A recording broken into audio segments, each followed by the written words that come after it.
大家好，我是小夏，欢迎回到我们的频道。今天我想和大家聊的主题呢，是关于在美国职场上这个如何升职，如何判断什么样的工作升职可能更快，或者如果你一直想升职但是找不着方法的话呢，我希望今天的视频都能给你一些帮助和启发。然后今天视频的前半段呢，是我来分享我的一个总结，因为这个东西吧，其实是非常的跟个人的经历相关的，所以我觉得我说的这些建议呢和想法呢，肯定是比较具有我的主观性。那后半段呢，老麦会来分享一个他自己个人的例子和他自己个人的一些感悟。那我们今天就开始吧。那第一个我认为也是最重要的要素呢，就是你和你自己的直接上司之间的这个关系怎么样，你们之间有没有足够的信任，你们之间有没有足够紧密的这种 bonding， 也就是连结，就是你们情感上有没有共鸣啊等等的，让你觉得你跟你老板或者你老板跟你之间就是舒不舒服，这个整个的关系，这其实是非常重要的。一个是因为你平时的工作基本都是你老板安排给你的嘛，那你做的好坏其实是直接就是反映在你老板的这个对你的评价上面的。尤其是在每年年底，大部分大公司都有这个所谓的360度 performance review， 就是360度的全方位对你的评价和测评。那在这个里面呢，你的顶头上司他的这个意见肯定是占比最大的一部分，很少有人会说自己的顶头上司不喜欢你不支持你，你还能够在这个公司里升职的。这种情况说实话我觉得非常的罕见。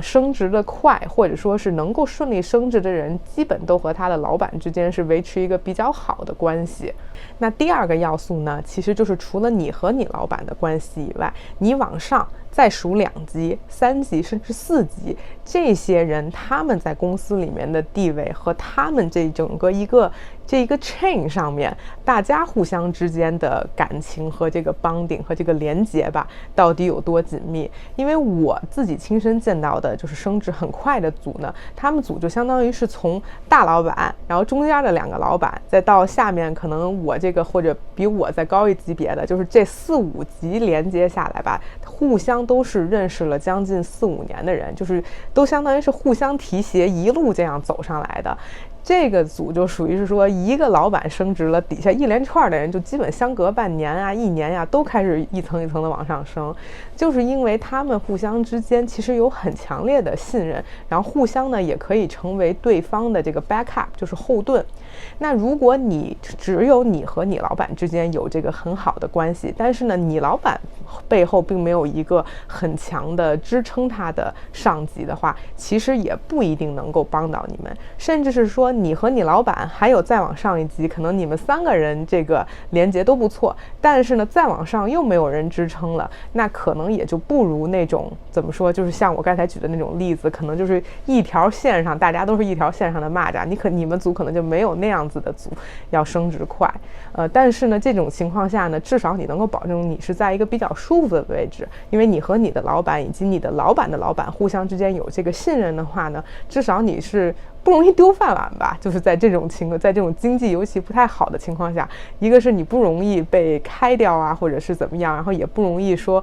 在年底的这种测评中拿一个不好的评价，因为你还是有足够的支持来支持你的，只是说可能你升职呢没有那么容易，但也不会有那么糟糕。这里呢还要插一句，就是说我说的这个例子呢，比较局限于像怎么说，30岁左右吧，从25岁到35岁这个范围之内，都还没有爬到公司比较高层的这种职位。如果比如说你往上数3级，恨不得就是公司 CEO 这种位置了，那您就不在我这个讨论的范围之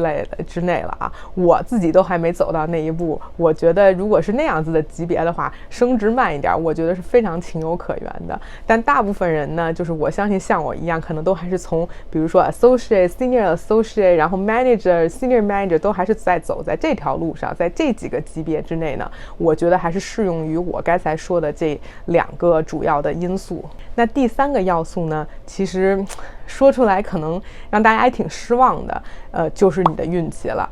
因为这个事儿吧，有时候取决于跟你同一期进入公司的人，都是什么样的职位，或者说同期进入公司的时候，你这个职位的人有多少。在现在的这个整个组里面还剩多少，这些都是一个有的时候不是你自己能够计划好的。比如说可能你老板是一个什么样的人，你老板的老板是一个什么样的人，你在面试的时候呢，因为会见到这个 hiring manager， 然后你还可以跟他聊，然后多跟他打听他的一些背景啊资历啊什么的，你可能还能有一个了解。但是基本上除非你认识这个组里面其他的一些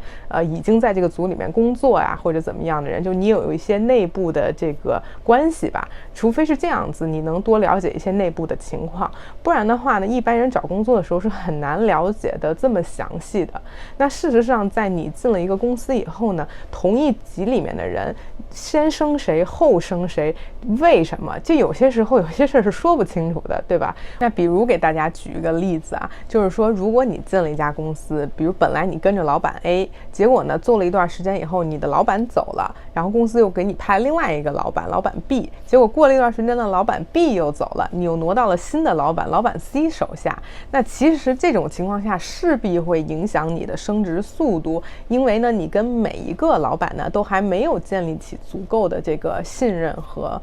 足够的这个连结吧。所以呢如果你进了公司遇到了这样的事情发生，我以前也遇到过啊，所以这种情况下呢就确实是会对于你自己的这个职业上的发展呢会有一定的影响。而且像我亲眼观察到的呢，就是我有2个朋友吧，他第一个朋友呢就是经历了这样的事情，在他现在的工作上，然后就是在同一个岗位做了3年多才最终得以升职。而另外一个人呢，就是他入职了以后呢，恰巧跟他同一个级别的这些人呢，要不就是刚刚升，要不然呢就是可能刚刚走，结果呢在他这个级别的人呢，后来来的人都比他的资历更浅，然后他又一直跟着同一个老板干的，所以他在那个职位上呢1年半就被升职了。所以这种事儿呢真的是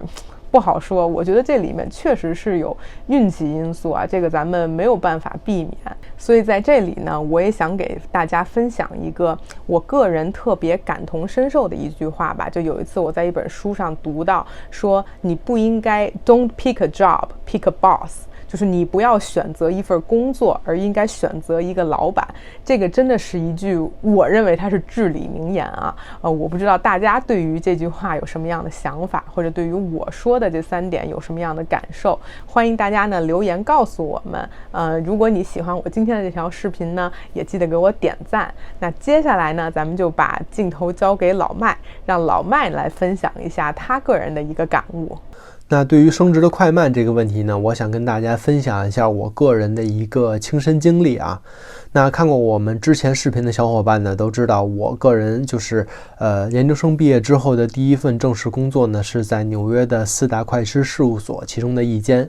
那具体是哪一间呢，我就不在这里跟大家透露了。但是我们当时的那个4大的它的升职安排呢，是说刚进去以后是 associate， 也就是初级审计员。然后再干了3年之后呢，你会被升职成senior associate， 也就是高级审计员。再过3年之后呢，会变成 manager， 也就是经理。但是对于一些表现比较出色的员工呢，有些人呢就不需要等3年才被升职，有些人可能就2年就被升职了，这就叫所谓的early promotion。当时的我呀，刚刚入职，而且是自己的第一份正式的这种工作嘛，所以心气儿是非常高的。当时我刚入职的时候，给自己定下的目标呢，就是2年之内就要被 promote，2年之内就要变成高级审计员。所以啊，在第1年的时候，我工作特别的努力，经常是自己就是加班加点儿。如果组里的同事有什么需要帮忙的事情呢，我也是义不容辞的去帮助人家。但是第2年的时候啊，我却没有被 early promote， 而是被放在了就是正常的这个 promotion track 里面，也就是要等到第3年才能被 promote。那对于当时心气儿那么高的我来说呢，这个结果呢对我来说打击其实是非常大的啊。那我呢就想到了很多人都会想到的一条路啊，就是跳槽。当时的我的心情的状态呢是这样的，就是哎呀，我工作都这么努力了，然后你们公司呢还不recognize 我的这种努力，那既然你不认可我的努力呢，那我自己就认可我自己呗。你不给我升职，那我自己给我自己升职总可以吧。其实现在回头看一看啊，回头想一想，当时自己做出这个决定还是有一些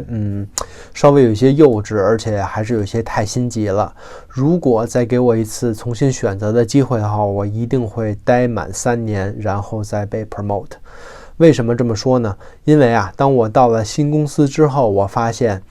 之前我在旧公司给大家树立的那种吃苦耐劳啊、勤学苦干啊那种形象呢，完全都不存在了。到了新的公司呢，所有的人脉啊、跟老板啊、跟同事啊之间的关系，以及就是哪怕是工作内容方面的事情吧，所有的事情啊都要从头再来。是，也许我到了新的地方，发现我的这个 title 升职了，然后薪水呢也增加了，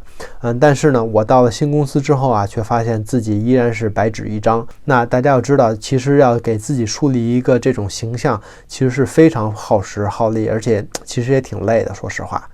那对于升职这件事情呢，就跟小夏之前说的一样啊，可能有的人呢就是升职的快一点，体验好一点；有的人呢升职的慢一点，体验差。这个东西呢都是见仁见智的。那我们呢在这里呢，也就是分享一下我们工作以来的一些心得和体会吧。如果你有什么想说的话呢，或者你有什么在工作之中的体会呢，也欢迎大家在视频的下方给我们留言，大家一起讨论。如果喜欢我们的视频呢，千万不要忘记订阅我们的频道，顺带啊再给我们点个赞。那今天的视频呢就跟大家聊到这里，谢谢大家的观看，咱们下期再见。